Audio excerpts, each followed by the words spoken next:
Alive on the moon. Sorrow. It's on the pen alive. With your host David Knapp.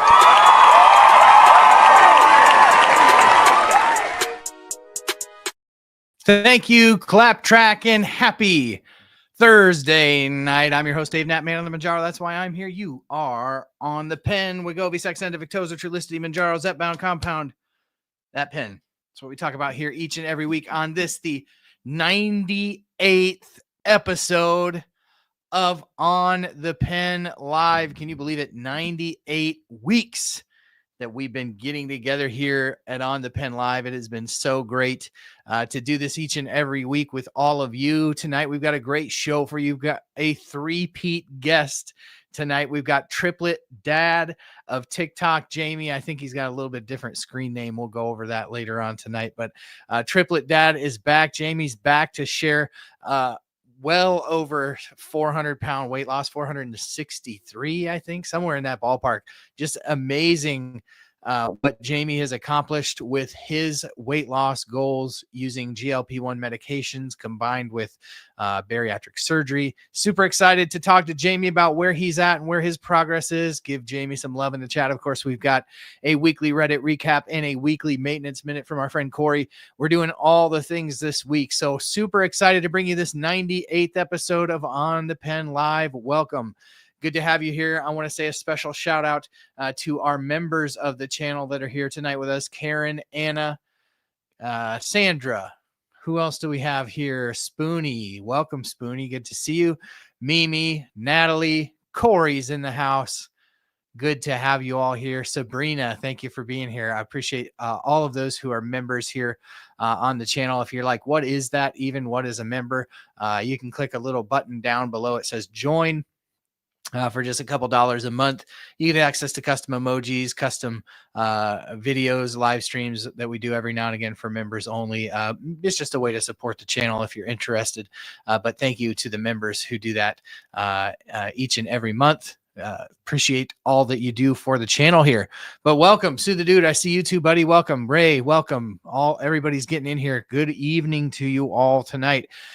We got a great show lined up, and we're going to continue on. We're going to talk first, of course, about what's going on in the world of OTP. We've got some exciting news. Housekeeping.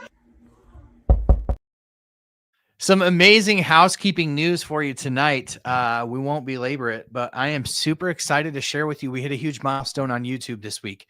We hit over 2 million views here on YouTube. A feat that I could have only accomplished with the help of all of you. Thank you all for helping us hit that number. We have 2 million views over here on YouTube. Thank you for helping us get to that amazing milestone. You helped us do it. Also, YouTube has rolled out a interesting feature. It's called a community feature. To certain accounts. We were the beneficiaries of that. I'm not sure how. I see that Spoonie has gifted 5 memberships. Thank you, Spoonie, for gifting 5 memberships. I appreciate that. It's a communities page, and basically it's a feed, just like when I post something here on YouTube. Now you all can post too in the community page. So check out the new community page here at On the Pen on YouTube. If you're not over on YouTube, jump over there. If you're on YouTube but not subscribed, you have to be a subscriber to do it. So hit the subscribe button below. About 35% of the folks that watch On the Pen are not actually subscribed to the channel. So we'd love it if you would hit that subscribe button. While you're at it, hit that like button. It helps to get this out to other people in the community who would benefit from this content. So awesome. 2 million views and look, rollout of the community feature. Really, really excited to share that news with you tonight. And we're going to continue to move on to some fake news or take out the trash because it's Thursday.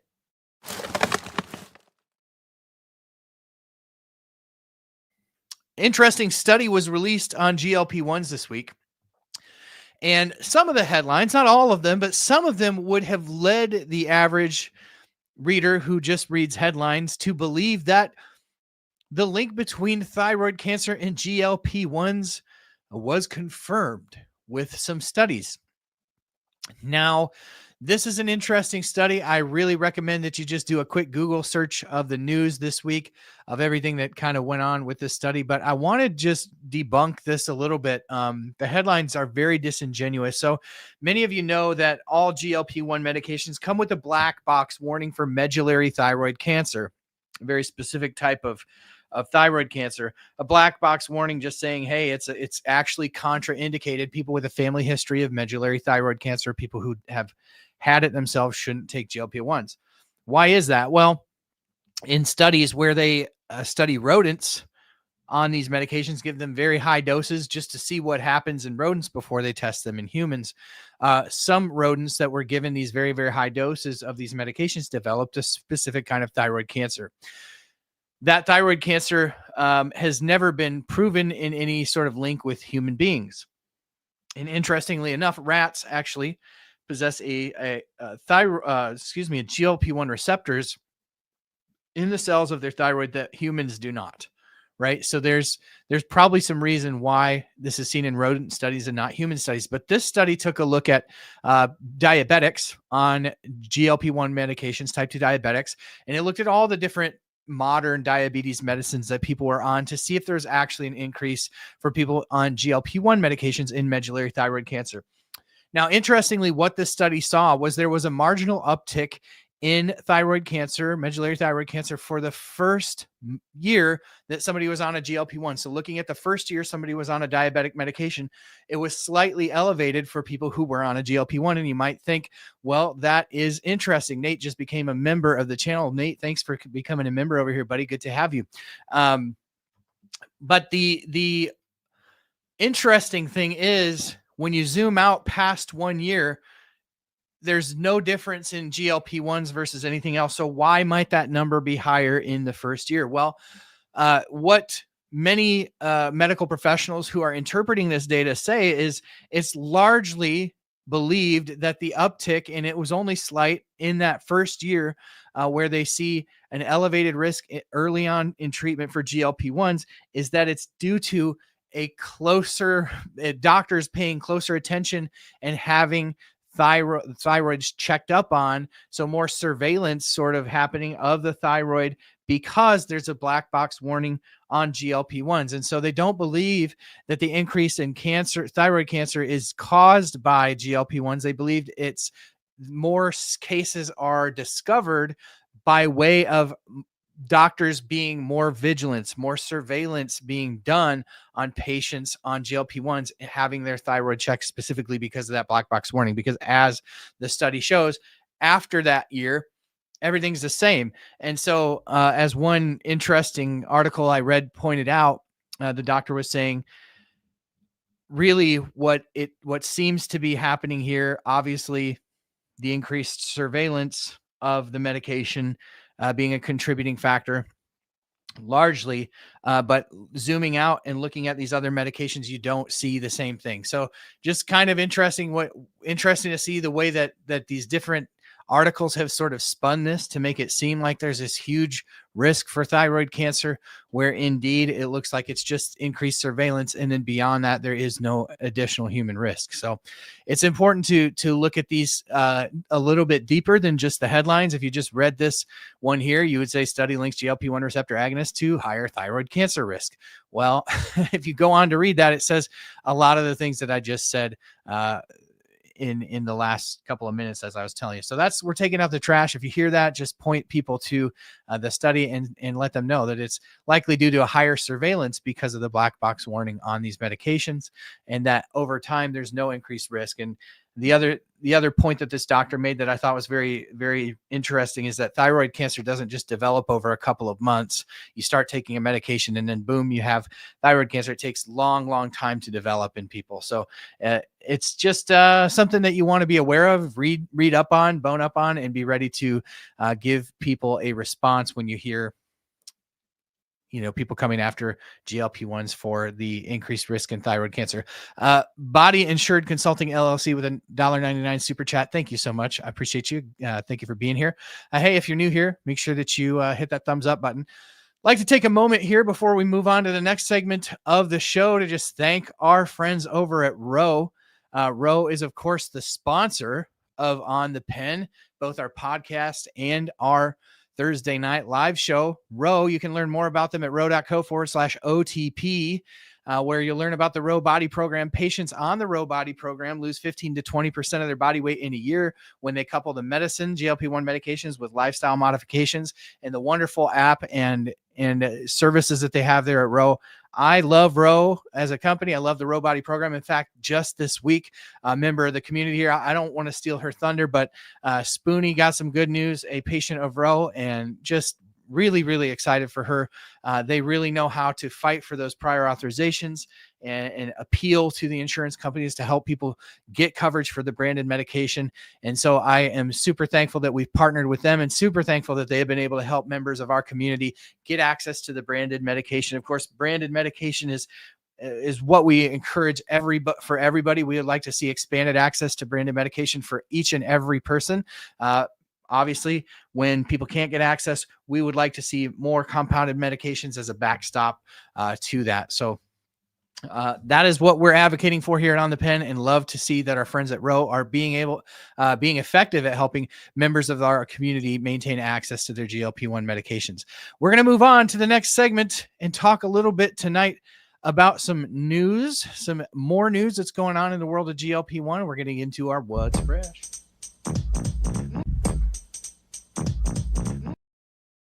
What is fresh this week?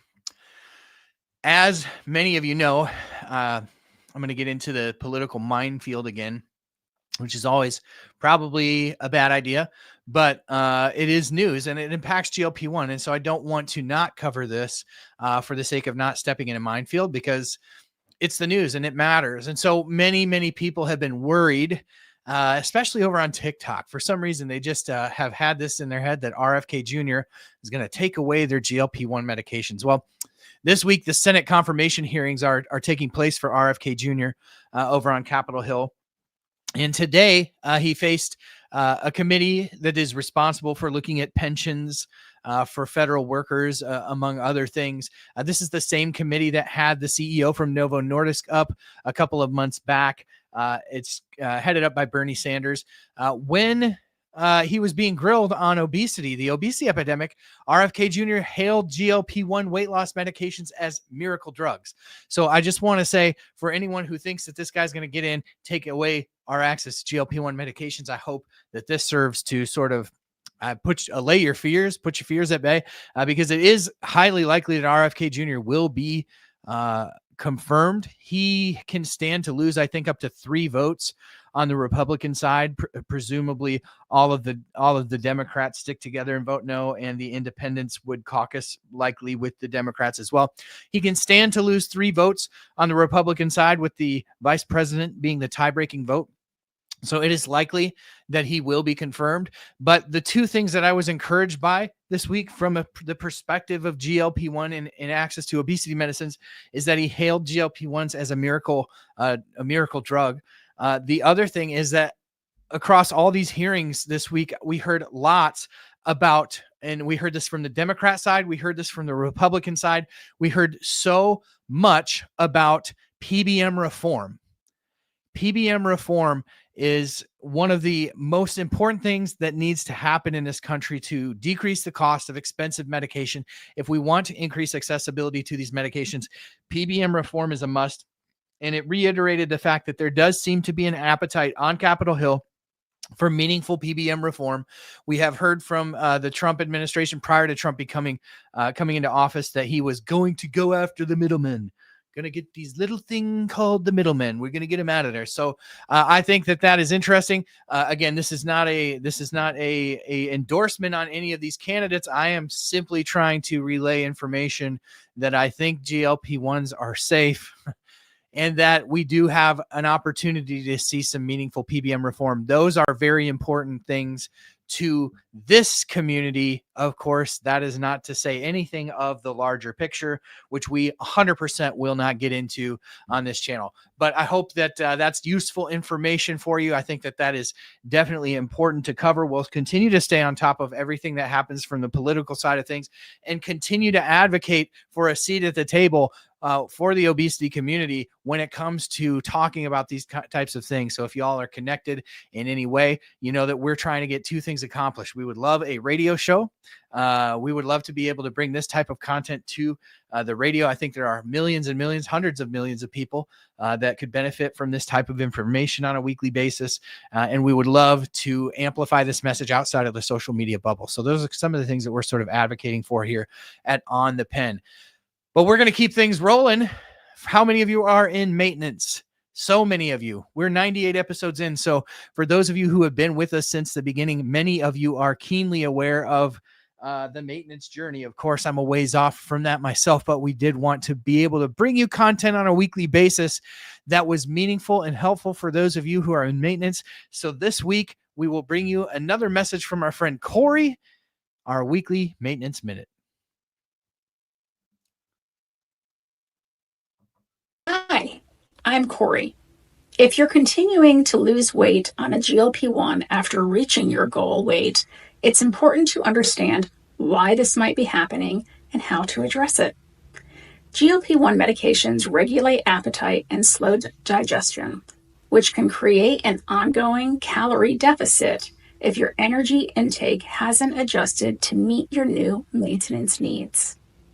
Your metabolism may also still be adapting to your new weight, and changes in your eating or activity habits might be playing a role. But here's the good news. Maintaining your weight doesn't mean perfection. It's about finding balance. And no, there isn't a most award for how closely you stick to a maintenance plan. It's critical to recognize the signs of losing too much weight. One of the clearest indicators is if your weight drops below what's considered a healthy range for your height, age, and body composition. Persistent fatigue or weakness can also be a sign, as it suggests your body isn't getting the energy it needs. Muscle loss is another concern. If you notice a decrease in strength or muscle tone, it may mean you're losing lean mass instead of maintaining it. Other physical signs include changes in appearance, like sunken features, dry skin, or brittle hair, which can indicate nutritional deficiencies. For women, irregular or missed menstrual cycles may suggest that hormonal balance is being disrupted by undernourishment. Emotional or cognitive changes like irritability, mood swings, or trouble concentrating can also signal that your body is under stress from insufficient fuel. If you're noticing these signs or continuing to lose weight unintentionally, here's what you can do. 1. Reassess your caloric needs. As your weight decreases, your energy requirements change too. A registered dietitian can help you estimate how many calories you need to maintain your weight and ensure you're meeting your body's nutritional needs. 2. Adjust your eating habits. Add more nutrient-dense, calorie-rich foods to your meals and snacks. Incorporate items like nuts, seeds, avocados, healthy oils, and whole grains, which can help you increase your calorie intake without needing to eat significantly larger portions. 3. Monitor your progress. Keep track of your weight trends and other health markers like energy levels and physical strength. This helps you stay in your target range and identify potential issues early. 4. Speak with your provider. If weight loss continues despite these adjustments, consult your healthcare provider. They may reduce your GLP-1 dose to lessen its appetite-suppressing effects or investigate other potential causes for the ongoing weight loss. The goal during maintenance is balance, finding a way to nourish your body adequately while preserving the healthy habits you've built. Maintenance should leave you feeling strong, energized, and well-nourished. By staying mindful of your body's signals and working closely with your healthcare team, you can achieve long-term success while protecting your health and well-being. And that is your Maintenance Minute. Thank you, Corey. You can find Corey at Corey.take2 on TikTok. Corey with another excellent maintenance minute. If you're in maintenance, give Corey some love for the wonderful word that she brings each and every week to the channel. Appreciate you, Corey. Thank you for your contribution yet again this week. Really, really great stuff. Now we're going to get into this week's Reddit recap from our friend at Fit Flavor Fun. Allie brings us a little message from she recorded 2 last week. As you know, in the second video, she attempted to take over the show. She was put in a corner this week. She knows to be good.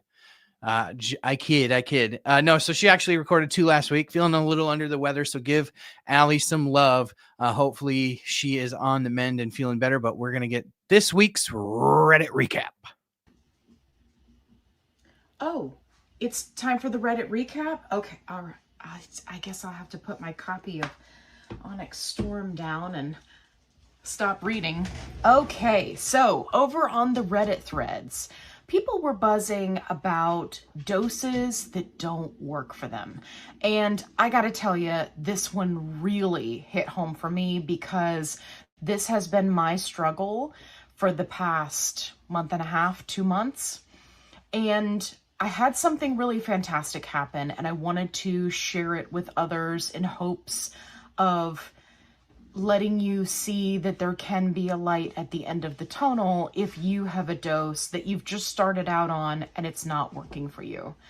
So personally, I am on 12.5 Mounjaro, and I am on dose number 5 of 12.5. So I've been through 1 box, and it hasn't done squat.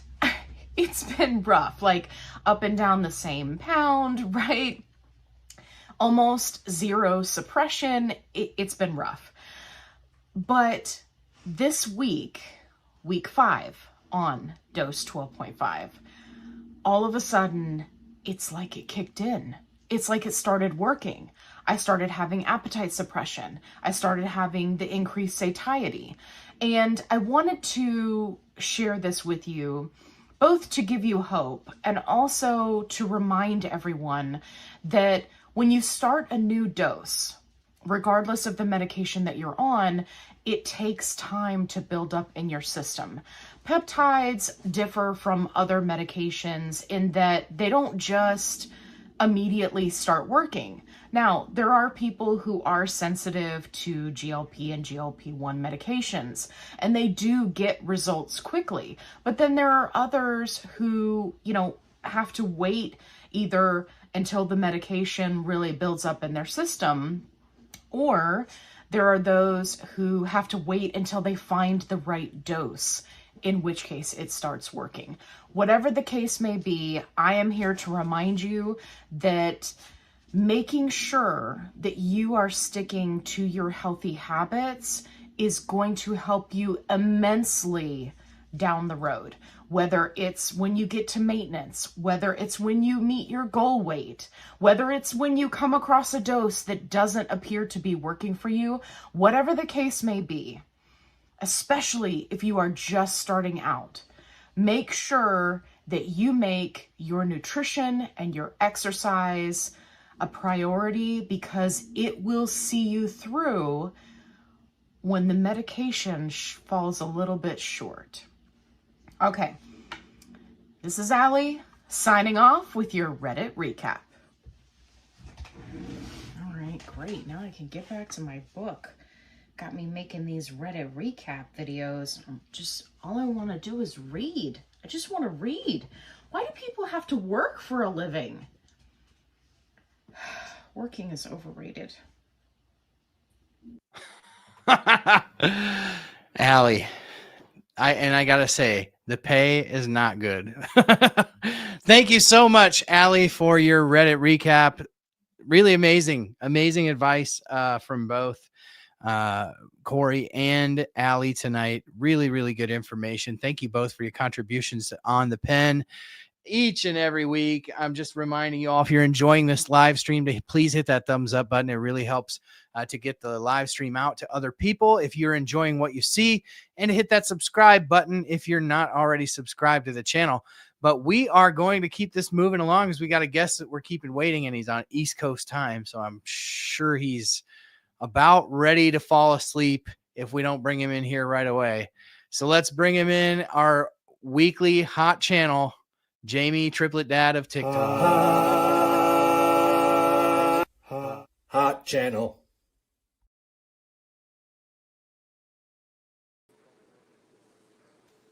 Hey, what's up, buddy?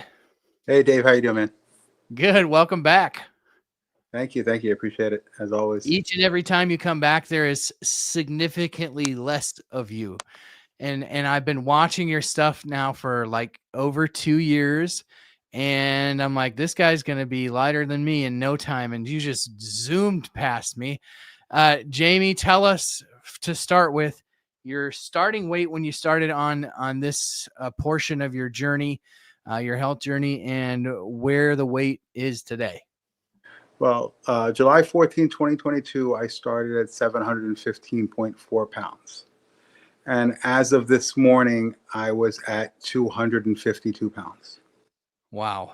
And that is what, 200 or 400 and 463.4.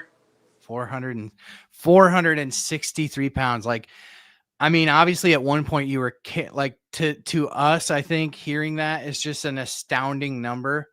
To you, like at 252 pounds, can you even remember like what it was like walking around with that much extra weight?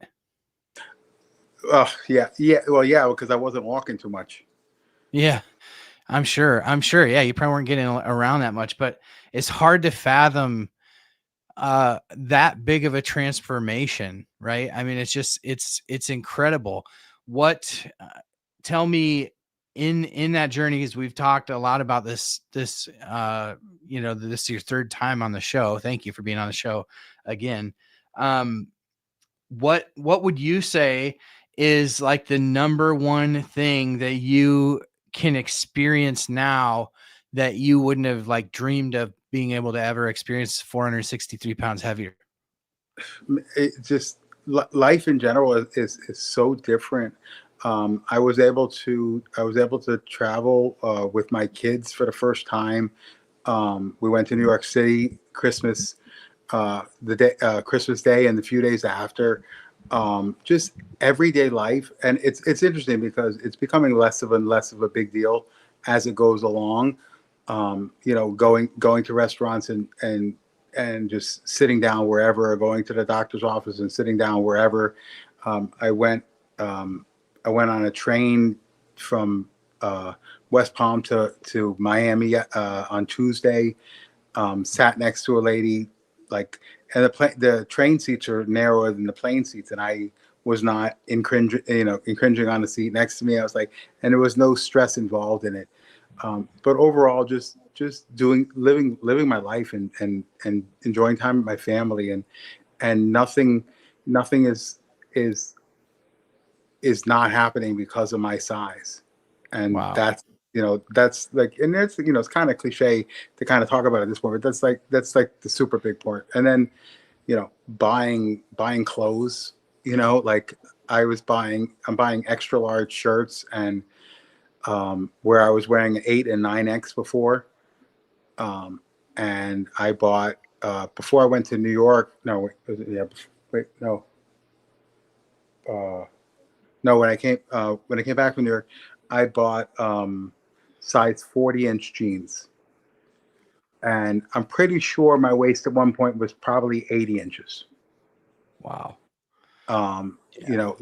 And it's just like, so all those things together is just, and just my overall health in general, being just, I don't take naps. I don't do anything. When I was in New York City, in 4 days, I did 55,000 steps. That's probably more than you would take cumulatively in months. Months and months and months. Yes, correct. Wow. So now, it's everything. I'm just making more plans on doing stuff with my family, and the kids. Thankfully, I think I missed a good part of their childhood. From being super morbidly obese, but they're still young enough where, I can make up a lot of it, Yeah. So tell me, when you're living in a bigger body and you do something like going on an airplane or on a train where you said the seats are actually more narrow, you know, at least for me, having done a lot of airline travel for a previous job, I know that it was just constantly on my mind. Like my shoulder bumping into the person next to me might be like a little person, or God forbid you get in a row where there's a couple big ones, and so it's constantly at the forefront of your mind. When you sit down on this train, is it constantly at the forefront of your mind? Like, I would have never been able to do this before. Like, is it still kind of dominate your thoughts? Yeah, but more so in kind of thinking about, I couldn't have done this before, whereas before, like, it was, could I do this? So it's like it's going away, and it's really, some of that stuff is going away faster than others, which is good, because it's like I want to I just at some point, like, I just want to live my life, and just, I need to move past it. I'm continuing on getting healthier, and there's, a whole lot of stuff going on with that, because, one thing that I realized through this whole journey is that, the weight loss fixes a lot, but it also uncovers the damage that you've done. Yeah. And I'm kind of, my knees, the skin, Physical stuff. the physical, all the physical stuff.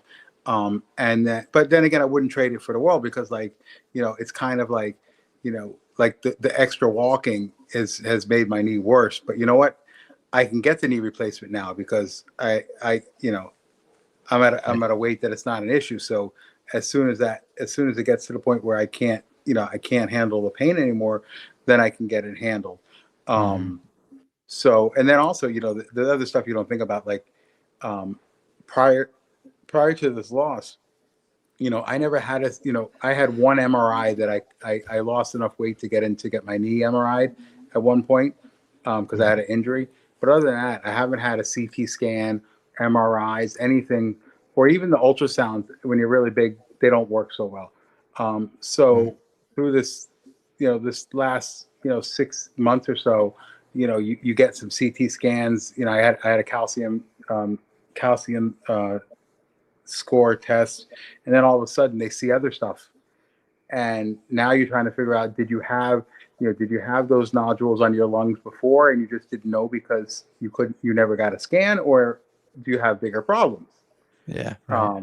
So I'm dealing with a little bit of that right now, and thankfully, and I had a thyroid, I had a mass in my thyroid, so and that turned out to be benign and stuff. But it's like, everything's great, but then you realize, like, the more you look, the more stuff you find, and the fact that you don't, I spent so many years morbidly obese. There was no scans and stuff when I was, at a younger age, because there was no, either A, there was no reason, or B, I couldn't get it done. So, you find all this other stuff. So I'm kind of dealing with that a little bit, but still, like I said, nothing is worse than being 715 pounds. Yeah. Yeah. I mean, definitely in some way a luxury to be able to be focusing on other areas of your health, where before it was just like, we got to get your weight down, I don't know how many times you heard this, but I've even heard it, like, just, you're going to die young, you're going to, just all those things that people sort of put in your head. So definitely in one, I can understand where, even though it's a luxury that you're able to focus on those other things because of the new lease on life that you've gotten, it just comes with a whole kind of new level of anxiety about stuff that, could potentially go wrong. But amazing. So what let's back up a little bit, talk a little bit about your journey, because we've talked about this before, but obviously want to give a background for those who haven't seen Jamie's story before. So when you started at 463 pounds heavier, 715 pounds, the doctor started you on Ozempic first, right? So give us an idea of, like, medically. Actually, I started on Mounjaro I was on for a month, and that was, then it turned out my insurance didn't cover it. So I was on for a month. I started on 5 milligram Mounjaro. And then I switched to Ozempic, and then I spent the next 10 and a half, 11 months on Ozempic. So I spent a total of 18 months on GLP-1 meds prior to having duodenal switch bariatric surgery. And during that And the time, GLP before the GLPs got you from 715 down to what before you had the 480, surgery? 480, 480. 485. So Yeah, so 300. Well, not quite, but yeah 200. 234 pounds here. Okay, Um, 234 pounds. Then you go in for bariatric surgery. correct. And Okay. and now since that, I'm down to another 230 pounds post bariatrics.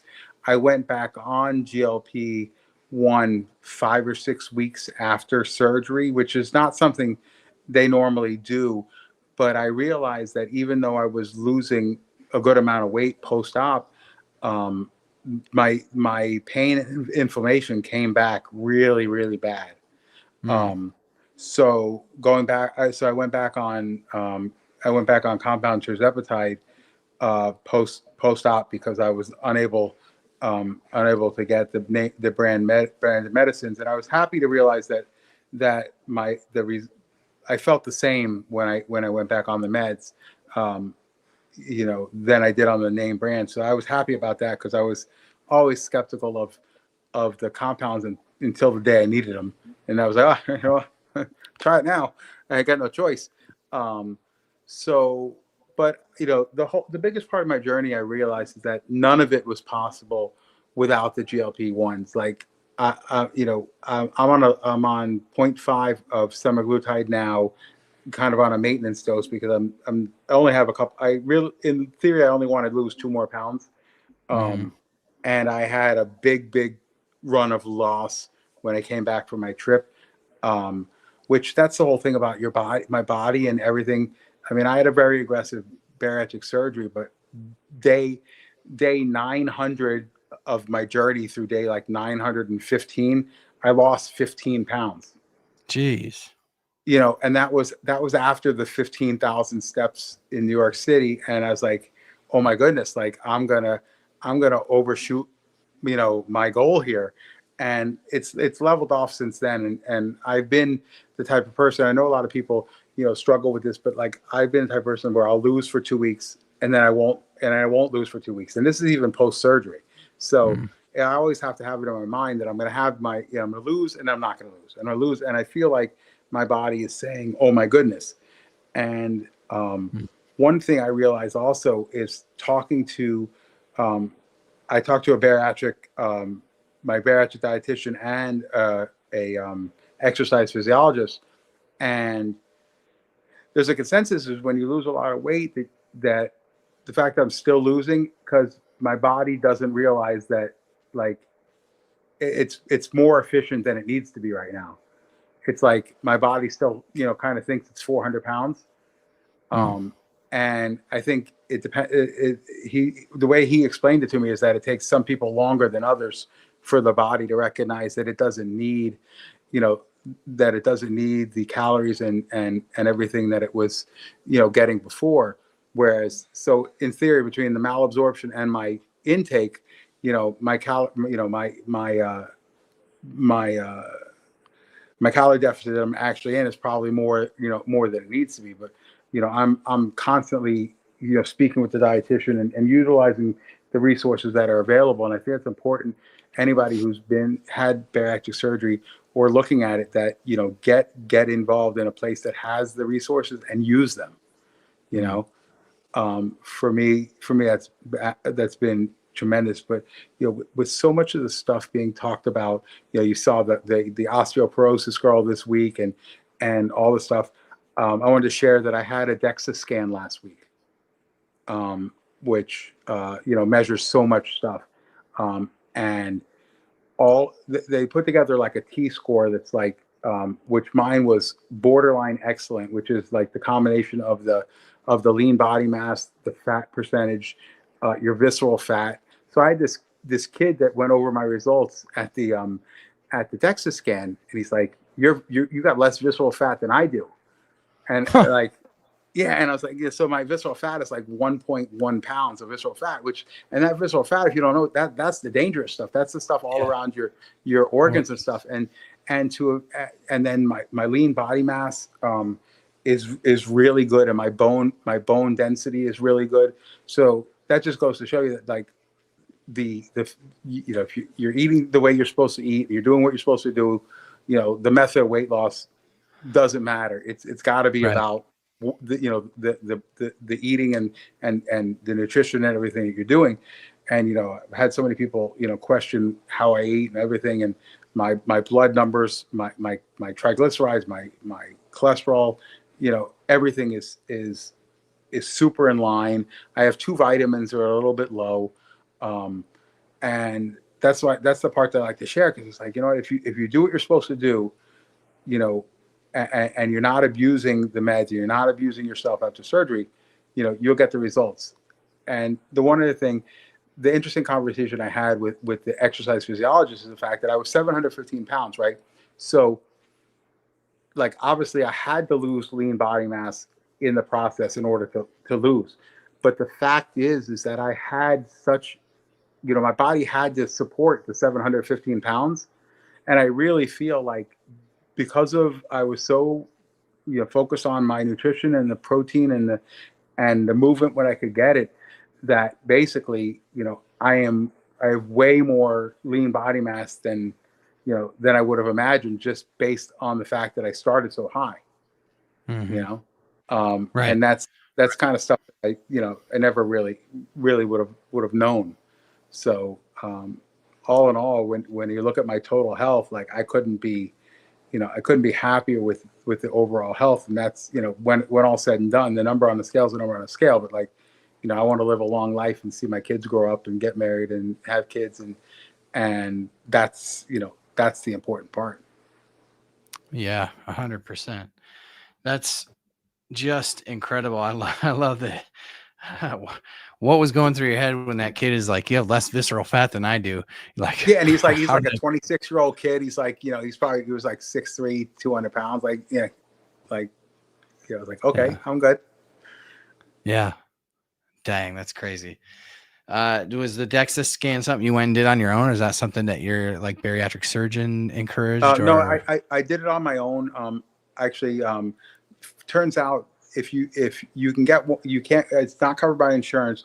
And most of the places that have it, it's only for bone density. So, Mm, like, it's just basically, old people or women that have issues getting these DEXA scans. It's the same machine, but they're calibrated differently. So you can't get a body composition from a DEXA scan where they do just bone density. And it was $199, and it's good information. So it's like, yeah, what?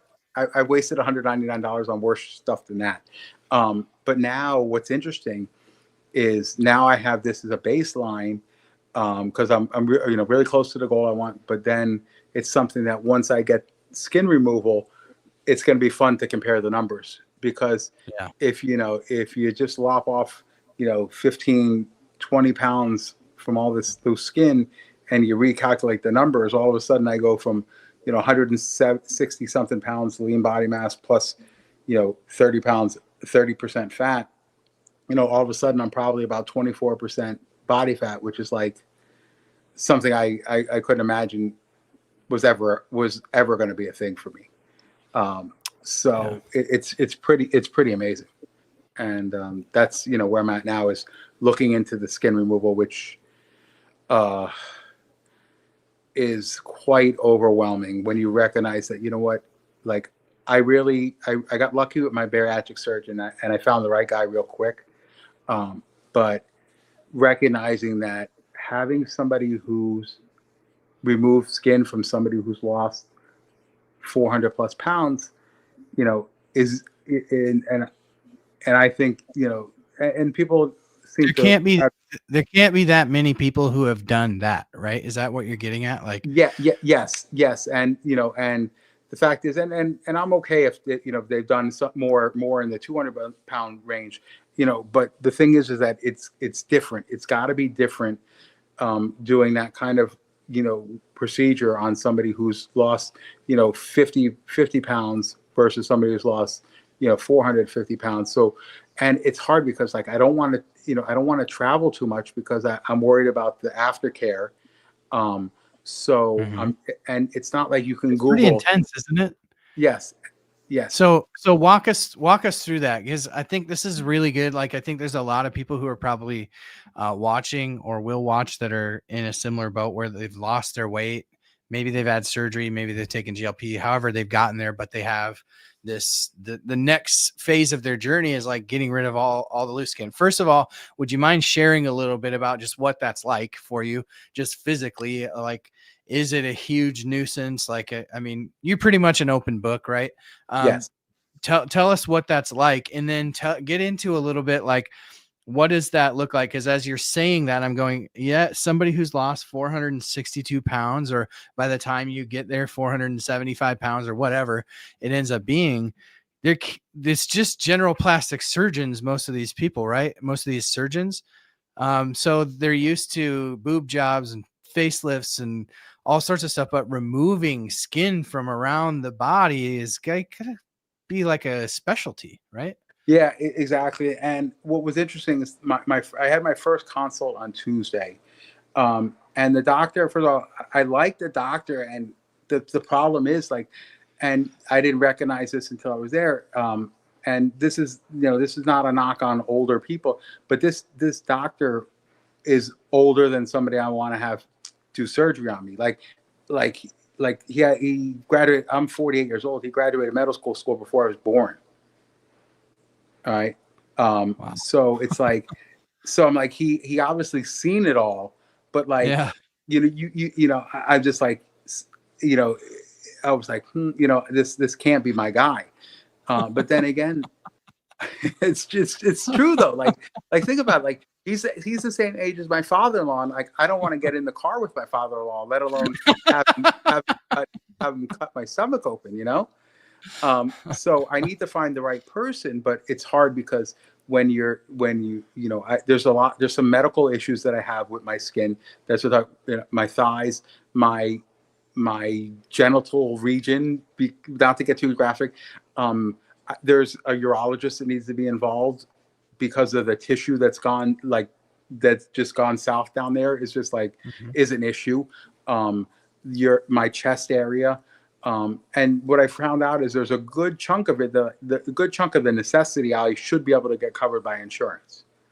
But that involves Is that because you have kind of medical issues associated with the okay. Yeah. So for people who have the additional skin that need it removed or want it removed, the only way insurance is going to cover it is that there's got to be like an accompanying medical condition. To somewhat, and some of it is just like from what I can understand, if it's just the stomach, because a lot of times if you lost a decent amount of weight, that stomach, that apron that hangs down, as long as it hangs down a certain amount, that usually can get covered. But mine's going to start there. But like there's issues with my thighs and stuff, and I don't know, I won't know what's going to get covered until it gets covered, or doesn't. But like there's parts of my chest based on the anatomy that will get covered that I didn't even think about. Like he's like showing me like this will get done. He's like, okay. But there's stuff that like if I don't electively want to do it, it won't get done. So like the biggest issue I'm finding is like I need somebody in, because your general plastic surgeon, they're all cash pay type.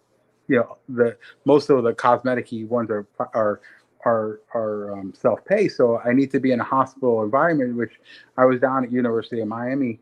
And then there's Advent Health and there's Tampa Health, in Florida where I'm at. But like the hospital systems that are close to me don't have any plastic surgery at all. So that's not even an option. Like, so there's nobody close to me that I can even get plastic surgery covered with insurance. It doesn't exist in the hospital system. So that's something to navigate. And like I was talking about, trying to find the right person. It's like you can't Google, show me plastic surgeons that have done peniculectomies on people who lost 300 plus pounds. So you look at some of the people. If I look on social media and find some of the people that have had it, they're all around the country. Like there's a guy that had it done on the West Coast. Well, that doesn't really help me. But social media has been interesting too, because I've been chatting with. There's a doctor who happens to be like the chief of plastic surgery at Beverly Hills Hospital, and he has a private practice at the corner of like Beverly and Wilshire, and I've been chatting with him on TikTok. So he gave me a couple of East Coast people, but like that's the guy that I want to do my surgery, Yeah. But there's zero chance that I fly to the West Coast to have a surgery like this. I couldn't imagine how terrible that would be. Yeah. Because once so I would assume that this isn't like they just cut you all up and slice you and dice you in every area that you need skin removal. I imagine it's pretty traumatic for your body to just like get skin lopped off. So they separate this out into multiple surgeries, presumably. Yeah, yes. And the thing is the simple paniculectomy, that part that just basically gets rid of that apron stomach, that's like the basic of the things. But like looking at my anatomy, like I need more than that. So I need to figure out, well, am I gonna get this done and then go back on my own and get this done, another procedure done. And then, like I said, there's issues with my anatomy down there with my thighs, and that needs to, have a thing. So we're talking about probably 3 procedures minimum of what I'm talking about. Wow. Which what's the recovery for each of these surgeries based upon what you've been told? How does the recovery for these surgeries stack up to what your recovery was for the actual bariatric surgery? I think it's way worse. It almost seems like it has to be. Yeah, it is. The wounds, the long incisions, like the stitches, the everything is the drains. I think the risk of infection, all that stuff. And I think tell me about the drains. Like what? So what happened? So I vaguely understand it's like lymphatic drainage, right? But like explain that to people. What happens? I don't know that much about it, but all I know is he said, well, the surgeon that I saw is based on the fact that you have so much of this extra skin, and there's going to be so much incisions that I'll need. Normally it would be 2 drains, but I would have 3, and I guess it's to keep all that fluid from going inside and making it harder to heal, so it comes out. But like that, like the thought of that, like, so once again, it's like there's lots of parts of this that I think I need, and I think I'm gonna stop at whatever I need and not worry about anything that I want, because like, and there's also like, and it's kind of morbid, but I've been thinking about this too. Is like, when I had my bariatric surgery I was at 485 pounds.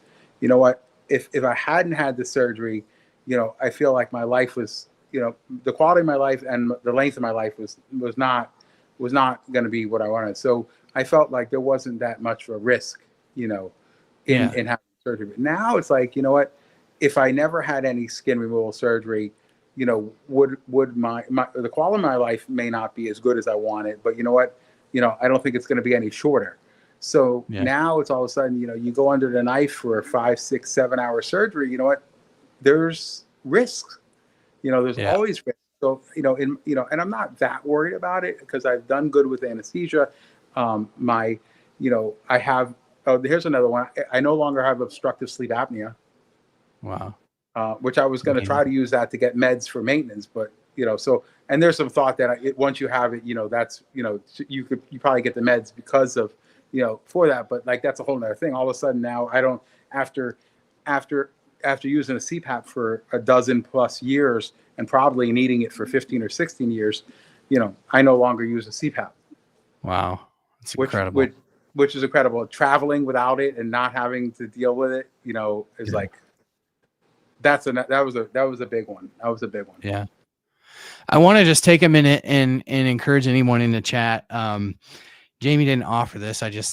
He's been on 3 times and I've watched enough of his lives to know that he's an open book. So if you have questions for Jamie, whether it be about the bariatric surgery, the weight loss in general, the skin removal, preparing for that mentally, all the things. I'm sure that Jamie would be more than happy to answer any questions if you have them in the chat. There was a couple things that I thought were interesting. There's somebody in the chat that I recognize as potentially being new, Body Insured Consulting, said I might need to go on this podcast. I've had 6 skin removal surgeries so far. That's Elizabeth. Actually, I know her. Oh, okay. That's crazy. She actually helps people navigate the insurance to get the stuff covered. Very cool. And I don't mean crazy. It's crazy that you've had, I just mean what you've been through is you have to have quite a story to tell, I'm sure. 6 skin removal surgeries. So what is I'm just curious, what does Triplet Mom think about this? Is she all on board for all the skin removal surgeries, or is she just default to you, whatever you want to do with, or does she have an opinion either way? No, I think she knows that I need the minimum, like she told me, you're never getting a facelift. First of all, she runs the budgets as well. So, she's like, this is never going to look like this. It's always going to look like this, and my arms, I don't have an issue with my arms. I mean, I do. I mean, but for as much weight as I lost, it's not terrible. I don't feel like it's, for as big as I was, so that kind of thing is not bad. So I think, she's very supportive of the fact that the stomach, the thighs is really, really bad. And from a standpoint that she knows that the size I am, as much as I'm happy with my waist size, there's so much extra tissue there that my waist is probably 4 or 5 inches smaller. And, and that's what she wants from me when it comes to that. And, there's a lot of breakdown in my skin and stuff. It's just going to get worse. And so she recognizes that has to be done. But anything that's really even my chest, the sides of my chest and stuff is bad, but it doesn't bother me. I don't care, so as long as the skin doesn't cause an issue and it's fine. So I think the minimum to deal with the physical parts that are bad is good, I don't envy. I mean, I love for you that you've rediscovered health, but I think maybe from the outside looking in, it's well, he's almost to maintenance. He's almost there.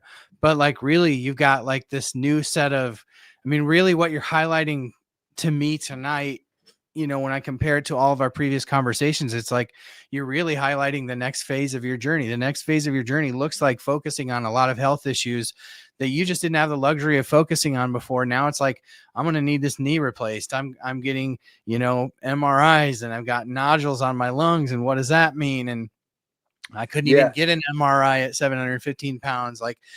Then you get to the skin removal. You got all this stuff going on where it's not even I don't want to live with this loose skin. It's we got to get rid of it. There's medical issues that precipitate getting rid of it. And so then it's almost you're kind of being forced. It's a little bit different than the bariatric surgery in a way, because the bariatric surgery, while you needed to have it to get to where you needed to be, you were also doing really good on the medicine. I think you just calculated at that time, really to get to where I want to be weight wise, I need to get this done. But still was your decision. You may be forced into a decision, it sounds like, with the skin removal stuff. And that is a different mindset, I have to imagine, preparing for that mentally. Yes, for sure. And also, I'm trying to stay out of my head about it too, because it can be overwhelming to the point where man, I've done all this, I've made so much progress, and inherently created more problems, but these problems are so much better. It's better than dying in your the sleep. Alternative. Yeah. It's better than dying in your sleep, which I have to imagine was something that rolled around in your head more than a time or two at 715 pounds. Correct. Correct. So, but wow. That's I mean, your story has been an amazing story to watch. It's been, to me, one of the most transformative stories just from what you've done. I think it would be helpful. I know, like you touched on this a little bit earlier. I appreciate the way that you've approached your journey and sharing it, because there's so many people that get like myopically focused into the method by which they achieved success, and then all of their content becomes like myopically focused on how they did it, and you need to do it too. Like, I did it and you can too. You just need to cut out all the carbs. You need to eat a Mediterranean And I diet. stay way away from that. I do. Yeah. Because No, and it's something that I've really appreciated about your content specifically is you've managed to get to where you want to be without getting so laser focused on how you got there that you think everybody else has to do it that way too. So in the spirit of that, and with that as sort of the backdrop, you basically started like strict keto, going along with I think as far back as the Ozempic. And then you've stuck with it. Is that still like, have you loosened up at all with that, or are you still like hardcore on the keto train, or what's that look like today versus well, a year? that if we go back to when it came on before I had surgery, I mean, I chose the surgery that I had because I could continue to live this lifestyle that I do. So basically, it's been since July. I haven't had since before July 14, 2020, 2022. I have not had, any regular sugar. I haven't had any bread, pasta, rice, potato, anything like that. Fruit, I still haven't. So this goes actually. I have evolved a little bit. I was no sugar substitutes for a long time, and realized that after surgery, I was either going to eat bone broth with unflavored protein, or I'm going to suck it up and have fake sugar. And then the one thing that I can tell you through this whole journey is I won't eat, drink, or do anything that I don't like. And I didn't like that. So I need to make a decision. I either need to pivot a little bit, or I'm going to be miserable. So to answer your question shortly, I'm still strict keto because of my duodenal switch. You do better gastrointestinally if you have a higher percentage of fat, because your body, fat is one of the things that you malabsorb the most, and it keeps everything moving. So yes, so I'm still strict keto, but now after worrying that I'm going to overshoot my loss goals, I talked to the bariatric dietitian, and when it comes to the point where I have to help maintain my weight a little better, I'm going to add some beans or legumes to my eating, instead of, and the vegetables I eat are very fiber, low carb. They're zucchini, peppers, lettuce kind of things, which don't add. They're not nutritionally dense at all. So the thought process basically water. Yes. So Crunchy water. She's like, well, don't, because I can't eat any more volume of food. And if anybody knows, basically when you have a duodenal switch, you have a sleeve stomach, but my sleeve's a little bit bigger than a regular sleeve. So the volume of food that I can eat is about 1 cup, which 1 cup of food, when you cut it up, I can cut up a 10-ounce steak and eat it. Sometimes. There's days where it goes down and sometimes it doesn't, but realizing that I can't eat more, and there's stuff that I don't want to add back into my diet, because you know what, it's a triggering point. It's a slippery slope, and I won't do it.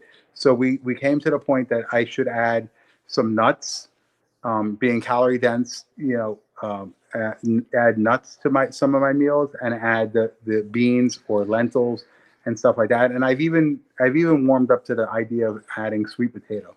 So I'm gonna, I'm gonna, as a chef, that all has to kind of excite you a little bit as a chef.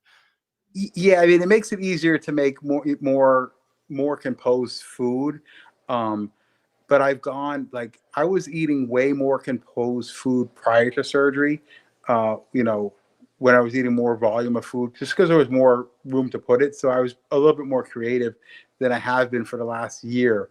But a lot of that is, between the whole process, it's like food is so insignificant to me, that a lot of times, like, I eat because I've always done this, and I've never made any excuses throughout my whole GLP journey. It's like, if I needed to eat, I eat, and like, I didn't make excuses. I got too much depression. No, if I need to get the protein in, I eat the protein. And the same thing now. There's so many times where I could take 2 bites of my food and be done, and and that's where my way of eating helps me, because that's the slippery slope with bariatric surgery, is that, if I went back to eating, mashed potatoes or bread and stuff, what happens is people start to lead with that stuff, and it doesn't fill you up the same. And then all of a sudden you're increasing the sugar and the carbohydrates, and then you're going to eat the fat and the protein on top of it. And that's where people falter. With me, I've been so diligent, and the fact is, I eat, like tonight, we got takeout, right? I got some gyro meat and some souvlaki meat and some tzatziki sauce and a Greek salad and some green beans. Okay. And it's a giant plate of food. And I took a bite of green beans, and I ate some of the feta cheese with a piece of lettuce. And then I ate some gyro meat and the souvlaki meat with the sauce. And it sat so heavy, and it's like, man, like, I was just done. And I realized, like, and now now I'm figuring out I'm going to make a Greek omelet for breakfast, and then I'll have it for lunch, and then hopefully one of the kids will eat some of it, because this $17 dinner is going to feed me for like four meals. But the bottom line is that if I had started off by eating a couple of French fries or a few French fries or something, that would have gone right in, no problem. And then, what I realized with my way of eating is, like, I eat the protein, and I don't want anything else. I couldn't fit it in. I don't want it. And I realized that even before surgery, that was one of the keys to realizing what my issues with food were. That, the one thing I learned through this whole process is that, if you eat protein and fat, right? If you struggle with your food choices and stuff, if you eat protein and fat and you're full on the meds, you know what you're not going to do? You're not going to go want to eat dessert. You're not going to go want to eat sweets. You're not going to want to eat potatoes. You just don't, because you're full and you're satisfied. And you know what? That's not great for everybody, but it all depends on what your relationship with food is. And for me, you know what? I got to the point where I realized that, and I just talk about it a lot. I feel like for a lot of people, that food noise that you get, that Manjaro helps you moderate, is sugar and carbohydrate addiction. That's why the Ozempic people struggle more than the Manjaro people, because we know the GIP is what helps with the food noise. But what I realized early on is that by my way of eating, basically got rid of the food noise to begin with.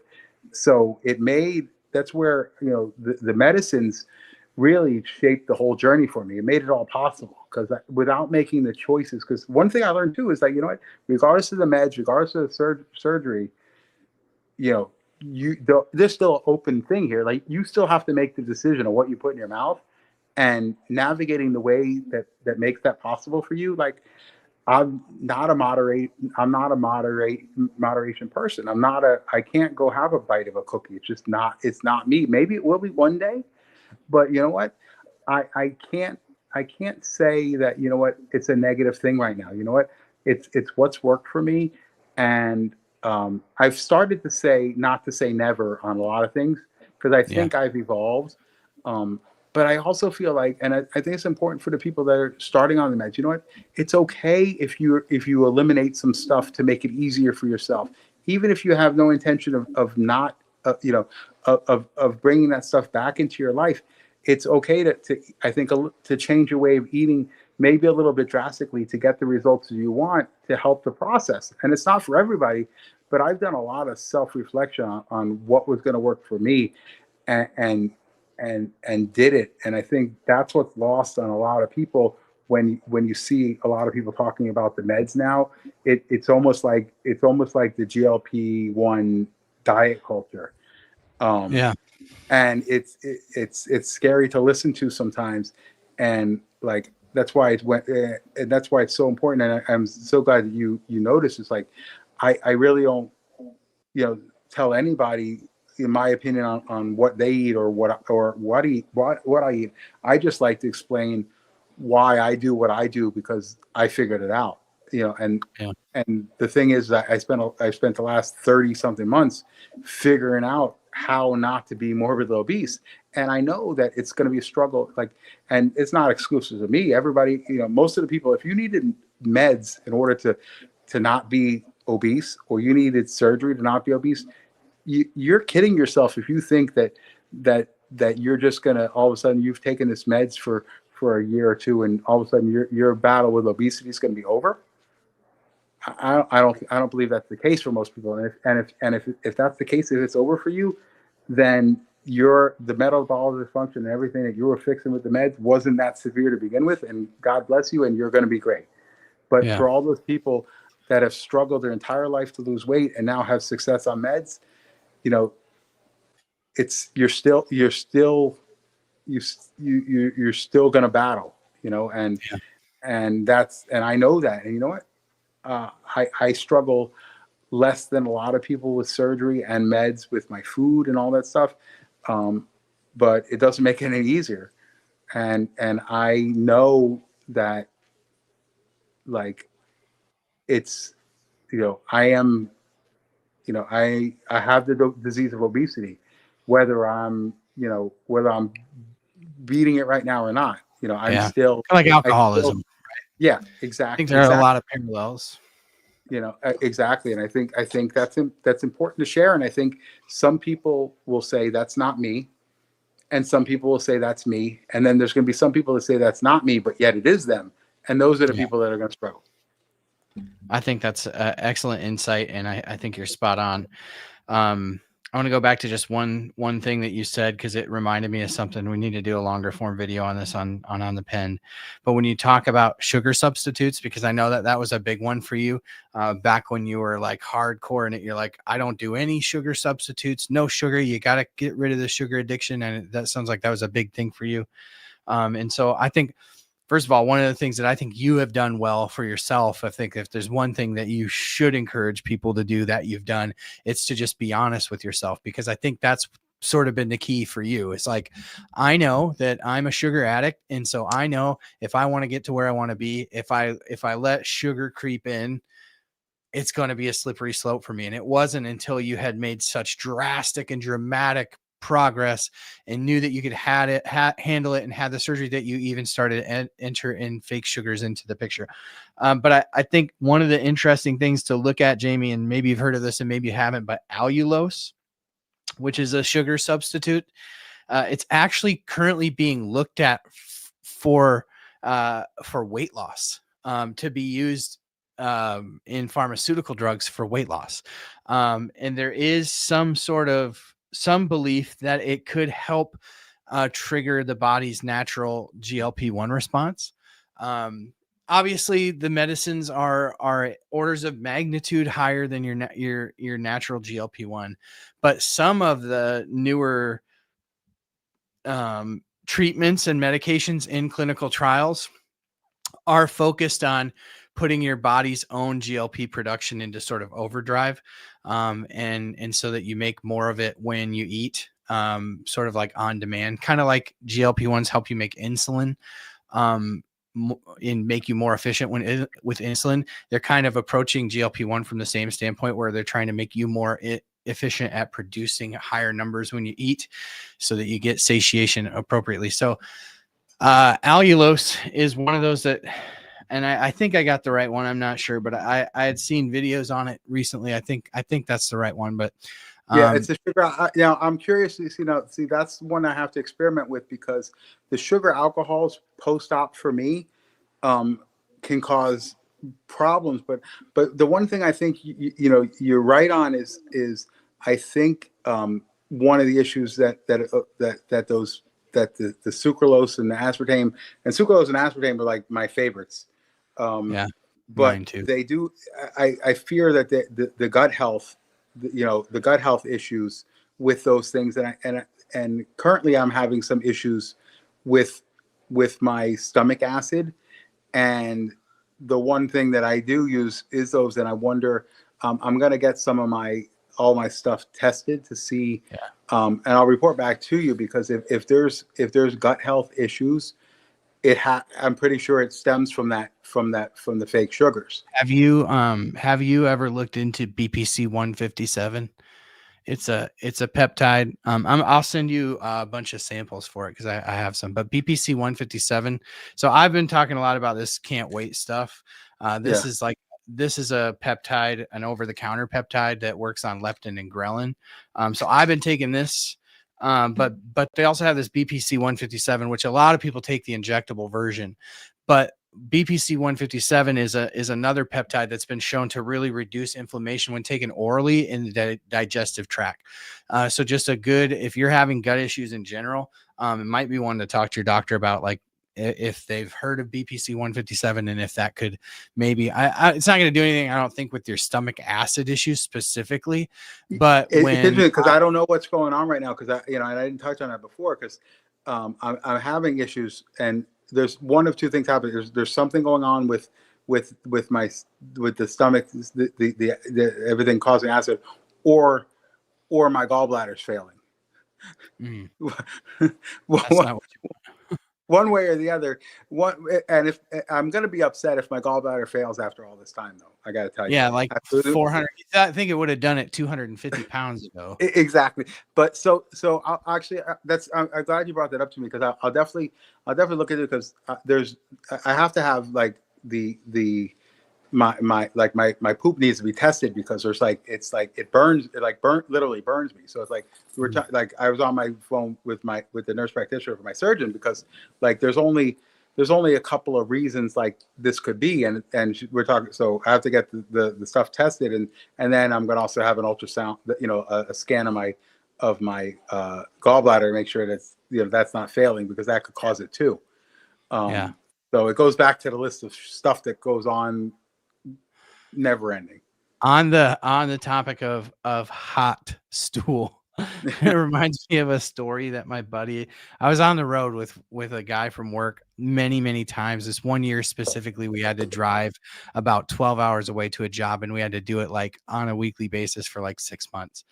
And he at the time was taking a lot of medicine for the blood cancer, leukemia. Yeah. And the medicine would mess him up. And so he would have to stop off at the gas station. And he was a real funny guy. It reminds me a lot of you. He got back in the car one day, and I was like, "How you doing?" And he goes, "Well, I've gone from wiping it to patting it to fanning it." That's always stuck with me. Yeah, because it's hard, because I just recently, I had a colonoscopy and everything was clear there and all this stuff. So you're trying to figure out like something is off, and it's been intermittent for me, which is interesting, because that means like I can't eliminate anything from my diet, because it's been intermittent. It comes and goes. So it's it's kind of worrisome, but it's not really, because I don't feel like there's anything. It just has to, just kind of have to figure it out. But the whole, when we're talking about, she's like talking about the stuff in your stomach and stuff. So it's like, then I'm thinking, well, maybe it is the fake sugar, maybe it's not causing problems all the time, but it definitely could be. And, that's definitely one thing that, that it can cause. Yeah. For sure. Well, if you want to run it by your doctor, I would be happy to send you I got a bunch of samples of this BPC stuff. It is not cheap stuff, but I think it works. I've been focusing on trying to reboot my gut, because I have had such a bad diet pop addiction for so many years.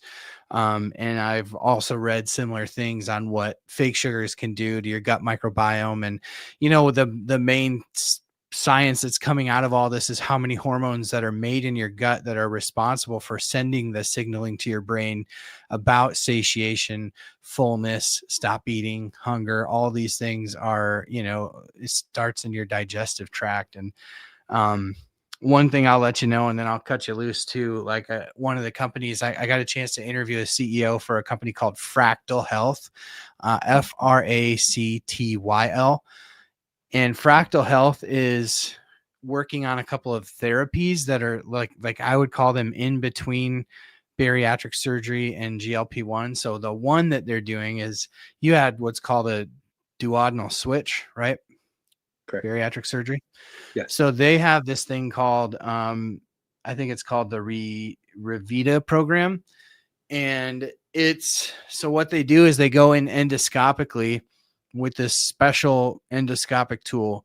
They go to the duodenum and then they spray To like resurface it, right? Yeah, basically they kill the cells on the top layer of the duodenum, and then over the next couple of days the cells rejuvenate, and then all of a sudden the insulin sensitivity comes back better, because the duodenum's job is to sense the nutrients that you just ate and then trigger a bunch of hormonal actions in response to that. And what they find in diabetic patients and find in people with severe obesity is that all of that is dysregulated and it sort of starts in the duodenum. So that's one cool thing that they're working on. And then another one is called the Rejuva program. And this one actually gets into, I think I'm saying the right names here. I might not, but it's definitely Fractal Health. And these are the two things that they're working on. The other one is like a gene editing therapy, and it goes in it's another endoscopic procedure, and they basically program your body to make more endogenous GLP-1. So it basically just puts your GLP-1 production in overdrive when you eat so that you eat less. They've compared that in studies in pigs with some semaglutide so far, and it way outperforms semaglutide, and it's a one and done thing. Wow. A lot of people kind of cringe at something, messing with your genes or whatever, but very interesting. And what I like about Fractal is they're sort of getting to some of the root cause issues potentially.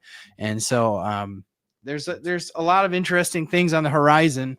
And I think for people like watching this who are like contemplating surgery or contemplating GLP-1s or whatever, I just think it's kind of interesting to throw in some of the things that are in the pipeline for obesity treatment, because I think as time goes on, there's just going to be more and more options for people, which I think is exciting.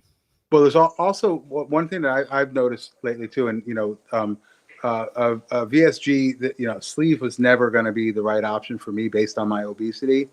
But one of the procedures that's really popular now, that if you realize that you need surgery, but you're not, you want another option, is they're doing the sleeves and endoscopically, where they don't cut anything. It's all from the inside, and the recovery time is like very fast, and the results are just similar as the sleeve, but it's way safer, and it's done really fast, and there's no blood, it's really interesting. So that type of thing, making that procedure safer and easier, is pretty fascinating. That one I might have to look into. That's an interesting one. Yeah. Because the surgery is all, me, it's always kind of freaked me out a little bit, but very cool. Well, Jamie, I don't want to keep you any longer. I really appreciate the time you gave us tonight, and I appreciate you being so open and honest about your journey. Folks, you can catch Jamie over on TikTok at breaking_free_from_715_ pounds. Someday we're going to get you down to something a little bit more. But I think if you still type in triple dad, had a nice ring to it. What? I think you can still type in triple data TikTok. You still get that too. Okay, cool. Well, thanks for being here. Thanks for sharing. First of all, congratulations on how far you've come. Just an incredible journey, and I'm so thankful that you've been willing to come on and share it along the way. It's been exciting to follow you, because I think the last time we had you on was just over a year ago. I appreciate it, and I appreciate what you do for the community, and keeping everybody informed. And it's just love to chat with you, and it's so complex, and it's great that we get to share all the sides of it, because it's the complexity of the disease is really the problem. Yeah, it's nuanced. There's no one size fits all. And I think, to reiterate, that's what I've enjoyed about your content is you've been able to get to where you've gotten without becoming a preacher about this way or that way, or but I think like it all comes down to your ability to be honest with yourself and know what it's going to take and be able to stick to it. And so congratulations on all your success, and I'm sure we'll do it again sometime. Thanks, Dave. I appreciate you. Yep. Sounds good, Jamie. We'll see you later, bud. Bye-bye. Jamie, triplet dad of TikTok or all the underscores and whatnot. But I hope you enjoyed that conversation with Jamie. This was his third time on the pen. And it has been just remarkable to follow his journey. If you didn't catch it earlier in the live stream, go back and watch it. 463 pounds down from 715 pounds to right around 250 pounds today. The transformation has just been absolutely remarkable, and it's been amazing to follow here On the Pen. This our 98th episode. Thank you all for hanging out with me tonight, on this 98th episode. We've got a 100th episode coming up on the 13th of February. So I want you all to stay tuned. We're going to have a special show on the 13th. Of course, we'll be back next week.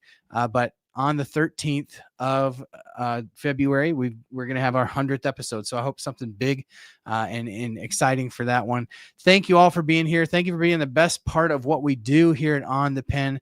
I could not, should not, and would not do this without you. You all just make this journey so much easier for me. And I hope that you all are able to give that to each other and get that here in community. As a reminder, there's a new community feature on the YouTube page here. If you go to the community tab on the page, you can now post there.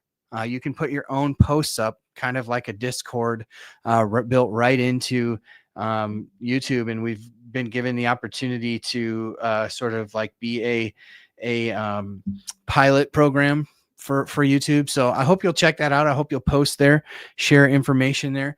But until next week, may the Lord bless you and keep you. Maybe he cause his face to shine upon you and be so gracious to you in the next week, in the weeks to come. Thank you for being here, and thank you for being part of OTP. Thanks, friends. Have a great week.